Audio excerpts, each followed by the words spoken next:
ଦେଖନ୍ତୁ 27 ତାରିଖରେ ଭଟଲି ପ୍ରସିଦ୍ଧ ମାନେ ରଥଯାତ୍ରା ଅନୁଷ୍ଠିତ ହେବାକୁ ଯାଉଛି ଏବଂ ଏହା ଉପଲକ୍ଷେ ଏଇଟା ଥାର୍ଡ଼ ରାଉଣ୍ଡର ମିଟିଂ ଚାଲିଛି।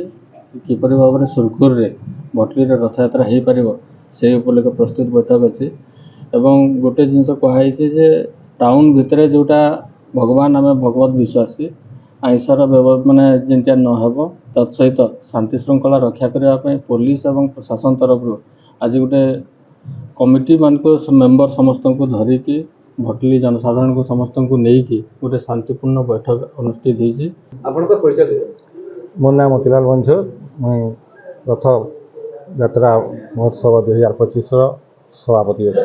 ଆଜି ରଥଯାତ୍ରା ପରିଚାଳନା ପାଇଁ ଯେଉଁ ଆନୁଷଙ୍ଗିକ ବ୍ୟବସ୍ଥା ପାଇଁ ଗୋଟେ ବୈଠକ ବସିଥିଲା, କ'ଣ କ'ଣ ପ୍ରସ୍ତାବ ରହିଥିଲା, କ'ଣ କ'ଣ ରହିଲା?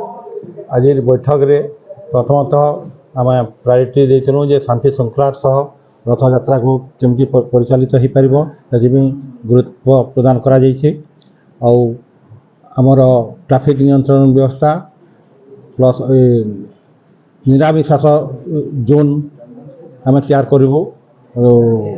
ରଥଯାତ୍ରା ଆମର ଏ ବର୍ଷ ସୁନାବେଶ ହୋଇଥିବାରୁ ଆମର 9 ଦିନ ପରିବର୍ତ୍ତେ 11 ଦିନ ଚାଲିବ। 11 ଦିନ ପର୍ଯ୍ୟନ୍ତ ଆମର ସେଇ ଜୋନ୍ ଭିତରେ ଆମିଷ ଦ୍ରବ୍ୟ ନିଷେଧ କରାଯାଇଛି।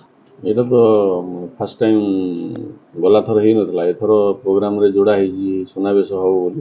ତେଣୁ ଆମେ ତା ପାଇଁ ଏକ୍ସଟ୍ରା ଆରେଞ୍ଜମେଣ୍ଟ କରିବୁ। ଯାହା କମିଟିର ମେମ୍ବର୍ସ ମାନେ କହୁଥିଲେ 25-30 ଭରି ଗହଣା ଠାକୁରଙ୍କର ରହିବ, ତେଣୁ ଆମେ ଆର୍ମସ୍ ଗାର୍ଡ଼ ଦେବୁ।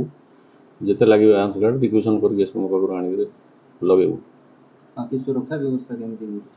ନାଇଁ, ଗଲାଥର ବି ତ ଆମେ ଆବଶ୍ୟକ ଅନୁସାରେ ପୁଲିସ ଦେଇଥିଲୁ। ଏଥର ଯେହେତୁ ଟିକେ ଆରେଞ୍ଜମେଣ୍ଟ ଅଲଗା ପ୍ରକାର ହେଉଛି, ଟିକେ ଗହଳି ଅଧିକା ହେବ ବୋଲିକିରି କମିଟି ତରଫରୁ କୁହାହେଉଛି, ତେଣୁ ଯେତେ ଅଧିକା ଫୋର୍ସ ଲାଗିବ ଆମେ ମୋବିଲାଇଜ୍ କରିବୁ। ରଥଯାତ୍ରା ସମୟରେ ଟ୍ରାଫିକ୍ ବ୍ୟବସ୍ଥା ଟିକେ ବହୁତ